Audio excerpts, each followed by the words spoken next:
Hi folks, it's Dr. Rob CYWES. I am the carb addiction doc. I am a Ph.D.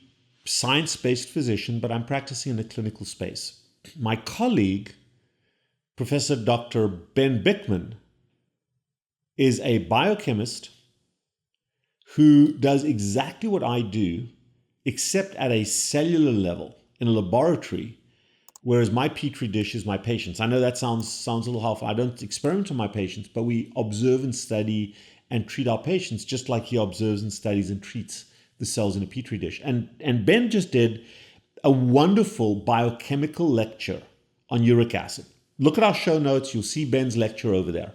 And that is the biochemical perspective of uric acid and how important it is. I'm going to give you an opposite perspective, very synergistic with his, but I'm going to give this to you from the clinical space in real patients.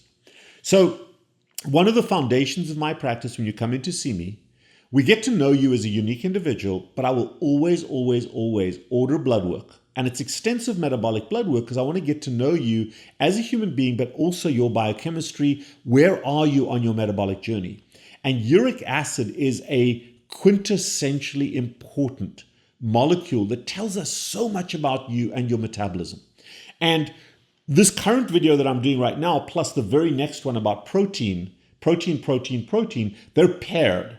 So today we're just going to talk about uric acid from a patient perspective, and I measure uric acid, and my ideal range for uric acid in my males and my females, males slightly higher, females slightly lower, but typically I want your uric acid to be between below 5.5 and above 3.5. A little bit below that is good. Higher than that, I am concerned about your metabolic rate. Now, what is uric acid? Uric acid is a particular molecule that gets produced in the body from at least 3 or 4 different pathways. It is a waste product. It's a waste product that travels in the bloodstream, gets produced by the liver as the dominant place of production, and then gets peed out. Okay? So uric acid is a way that we waste one particular molecule. That's what uric acid is. And we pee it out. However, uric acid doesn't do well in solution.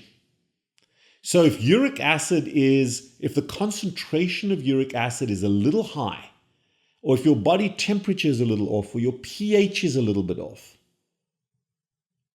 then uric acid very quickly can crystallize. And as far as we're aware, it doesn't crystallize in the bloodstream, but it will crystallize in other body fluids. So the classic one, what's uric acid most classically associated with? Gout, where it crystallizes in the joints, most commonly the big toe, but any joint, big joints, small joints, and you form these little needle-like crystals that can be seen under the microscope. They look just like little needles. And they are very, very pro-inflammatory, both physically pro-inflammatory because they're pokey, and also they incite an inflammatory response. And Ben BIKMAN's video goes into how they do that very, very effectively. So I'm not going to duplicate that. But they crystallize in joints. You can put a needle into your joint, suck it out, and you can tell that this is a gouty flare. The uric acid crystals can also crystallize in your soft tissues, in your muscles, in your tendons, in your ligaments, and we call those tophi, T-O-P-H-I. And they can occur in the subcutaneous tissue or even in the skin. Little islands, little collections of this white crystalline material that looks a lot like, if you've ever watched old bird poop, guano, it looks like that under the skin or in the skin. And then it can crystallize. The little crystals can also form in the skin itself. Can also form in the skin itself, and they can cause inflammation in the skin itself, and they can itch, almost like bile does. And same thing in bile salts can crystallize in the skin and cause a lot of itching, pruritus. And then the final place is when you pee this uric acid out in your urine. That's how we get rid of it. That's how we should eliminate it. But when it gets peed out, if it's in high concentration, and that's why the concentration matters so much, it can form uric acid stones in the kidney. These little crystals can form in saturated uric acid, saturated urine, and especially if there's a bit of stasis in the pole of the kidney, it can crystallize out and it can collect together and form a stone. And uric acid stones are the second commonest form of kidney stones after calcium oxalate stones. So uric acid is a vital part of human metabolism, but it also can cause a lot of harm. Gout, tophi, skin irritation, inflammation, and inflammation in blood vessels that we're still not 100% secure in our knowledge about, but definitely it has a role to play, and then kidney stones. One of the cool things about working with a company like HVMN who sells Ketone IQ is that I do get samples. And you know that I'm never ever, very few products, but I'm never going to represent something that isn't integral to my own way of life. However, I want to bring it to your attention. When you come in to see us as a patient and you think you've been thinking about using Ketone IQ, you think it might benefit for you, you're not sure in what ways it might work, please bring that up with me during the consultation. We carry right here in the office. HVMN has been very kind, giving us samples. So we have sample boxes of the Ketone IQ. Let's discuss that during your visit. And I'm happy to provide free samples for you to try.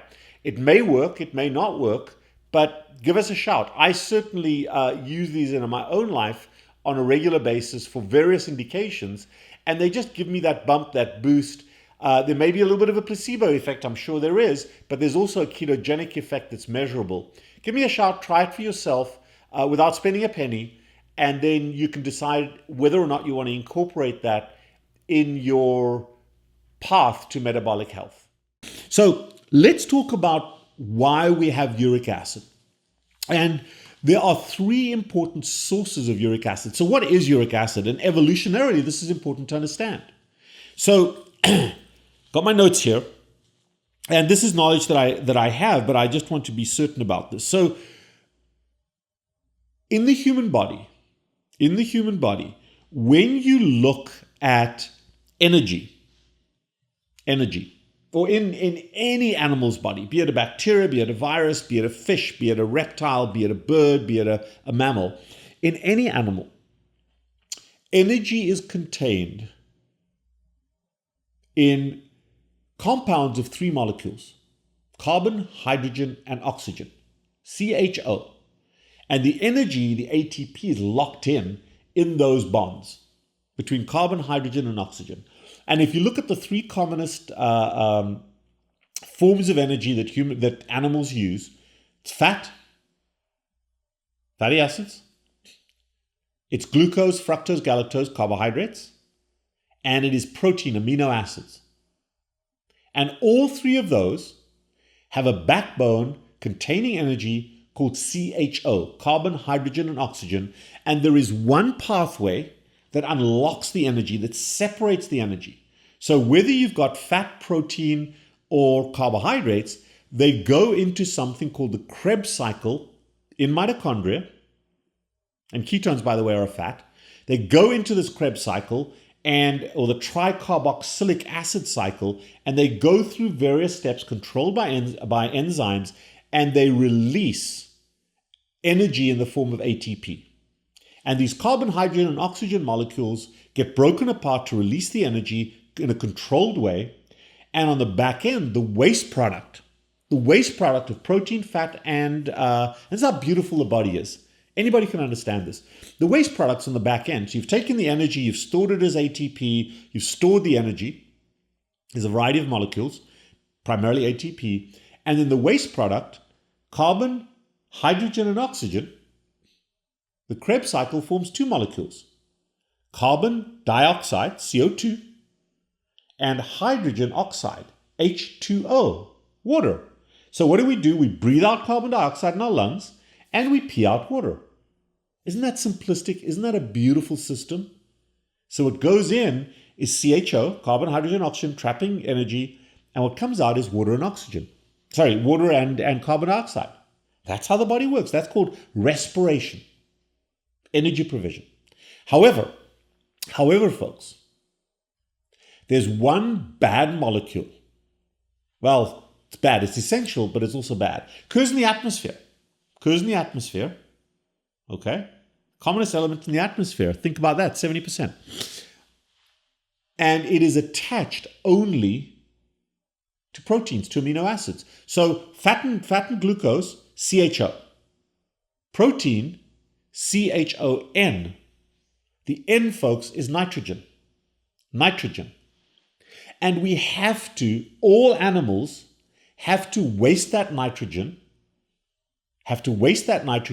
when they break amino acids down to extract energy.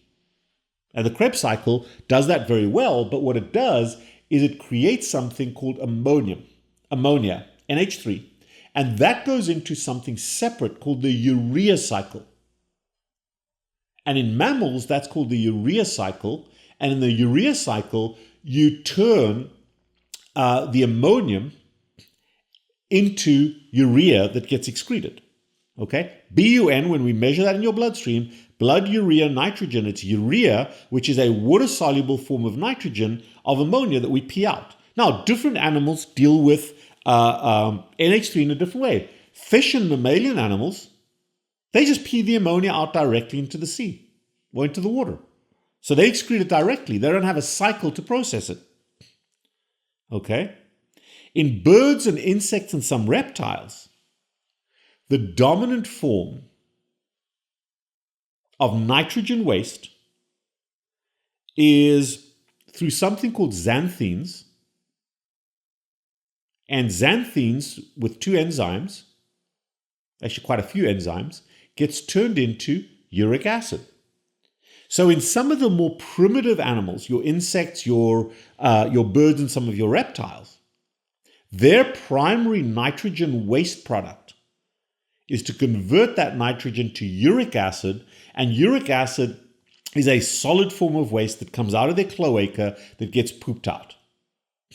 That's how they get rid of it. Now, as we've evolved toward mammals being higher or further along the evolutionary chain, we've retained some of that uric acid pathway, but it's become a less and less important pathway.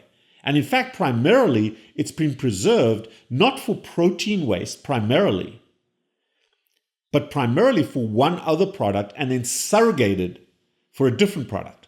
What's that other product? Well, all cells, whether they're bacteria, whether they're human cells, whether they're mammalian cells, bird cells, fish cells, all cells have DNA or RNA. And DNA and RNA are made up of purines and pyrimidines. They start out as amino acids. Yeah, that common thing, amino acids, and they get made into these purines. And that forms the DNA and RNA of every cell. That basic messaging system that defines the role and the shape of and structure of that animal. And DNA, purines and pyrimidines, have nitrogen because they have a root as a protein. They all contain nitrogen. And the human body or any cellular body is a massive construction zone, continuous turnaround of the cell. Even the single cells are turning over their DNA and RNA. And as we break down purines and pyrimidines, those things that form our DNA, we release nitrogen, and we have to get rid of nitrogen.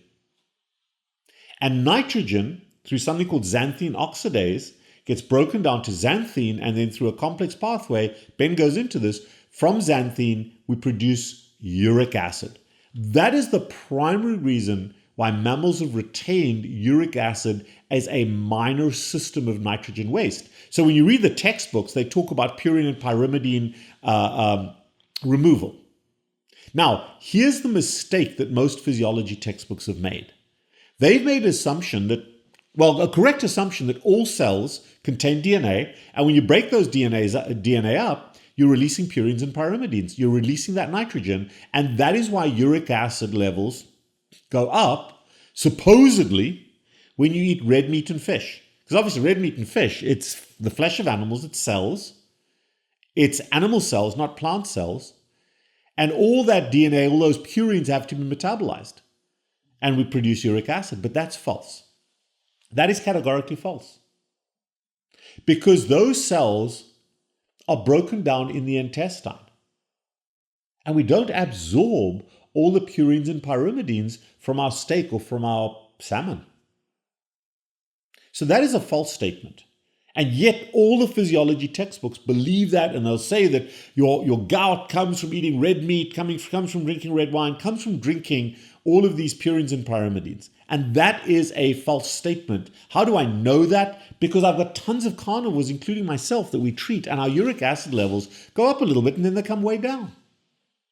And we can manage uric acid levels very effectively on a carnivore diet without going high, without going above that 5.5 threshold. So I know that's false, because if all you're eating is meat and your uric acid is down, it cannot be true. And there's biochemistry that proves that. It's gut biology which breaks down those cells to the individual building blocks. And the purines and pyrimidines, the purines are not absorbed adequately.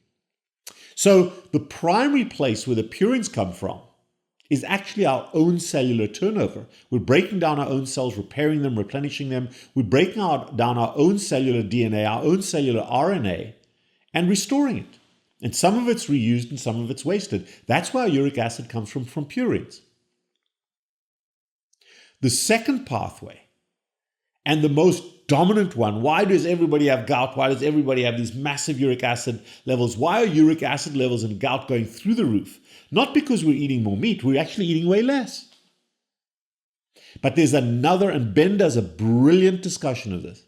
There's another molecule, an energy requiring molecule that has become the most abundant, the most or the second most dominant form of energy intake that we human beings currently do.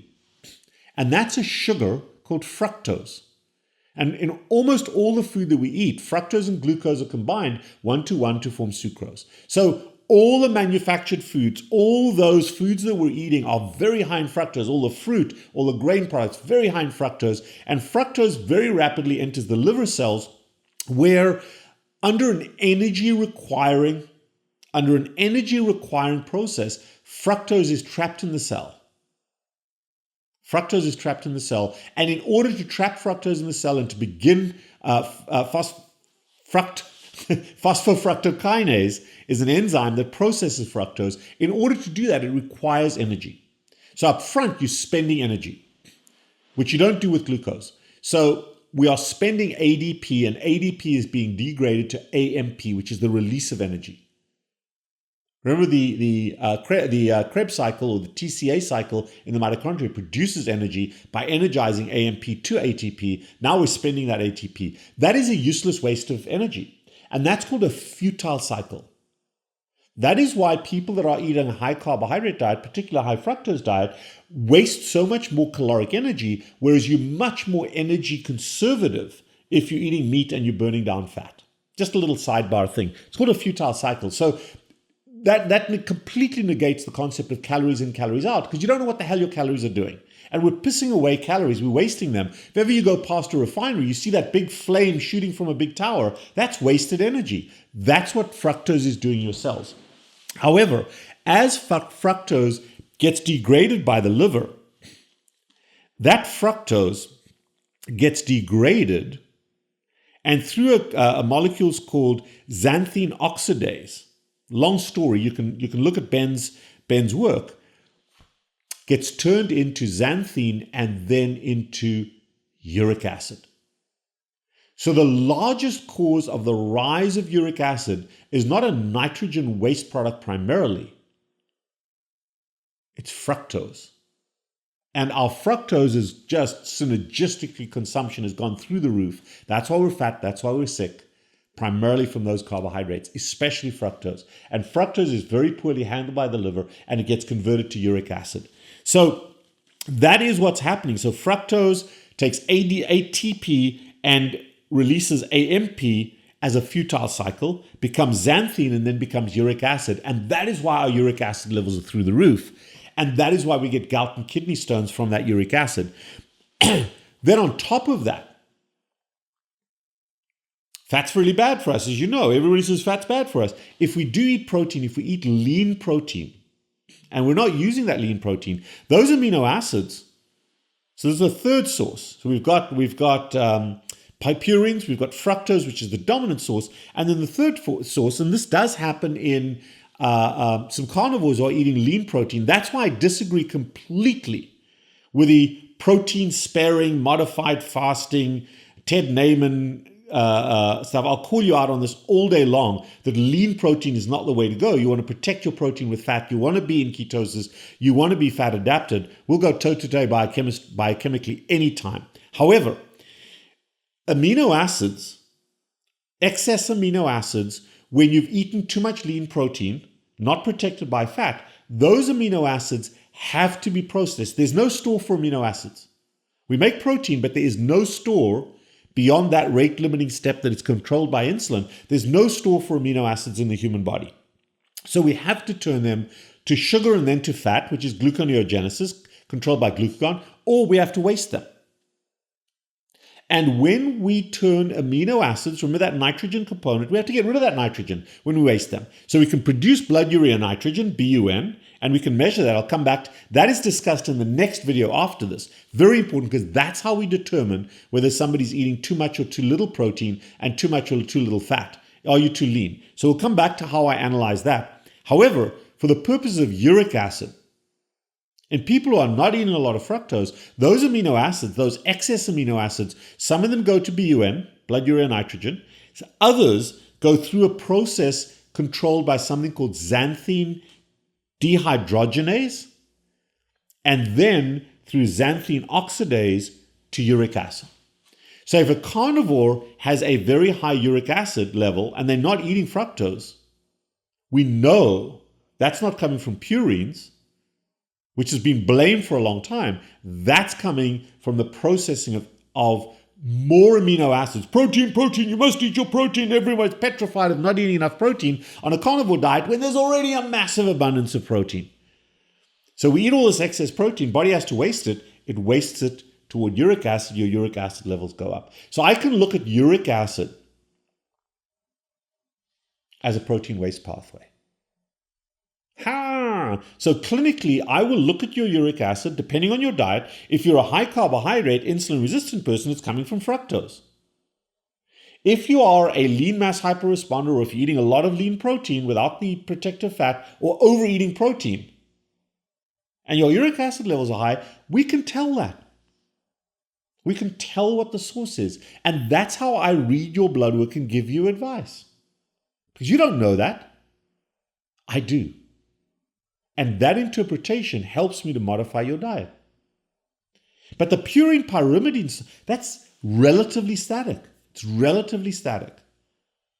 So eating a lot of meat doesn't cause it to go up through purines, because your gut does that. Eating a lot of meat, excess meat, it's the amino acids. And that's a very, very important concept to understand. Now, one of the things that Ben is talking about a lot and he's pushing this, and I you know what, I fully support him, is a molecule called allulose. Now, allulose is a natural form of sugar. So you've got glucose, fructose, galactose. Those are the three sources of sugar, the only three that we can use for energy. Allulose is a rare natural source of sugar, very sweet. You can use it as a sweetener, but it's not artificial. It's a very good sweetener, but it doesn't get processed by the human body. It does not get processed. And allulose will interfere with the conversion of fructose in the xanthine oxidase uric acid cycle and will lower uric acid. So if you've got gout, if you've got a high uric acid, my call to action would be, number one, get rid of the darn fructose in your diet. Get rid of the fructose in your diet. And if you want to replace it for a little while with allulose, I'm totally fine with that.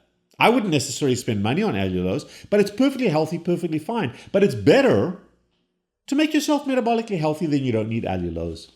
But absolutely it works, and Ben is quite right, and he does promote that, and kudos to you, Ben. I support that because it supports you. But ultimately, the long-term thing is to not need allulose because you're not consuming fructose. So I look at uric acid to tell me about protein consumption and fructose consumption. I look at BUN, which also talks about protein turnover, and I look at creatinine. That's coming up in the next video. Understand how I can tell you whether you're eating too much or too little protein, whether there's still fructose going on, and whether you're eating adequate fat.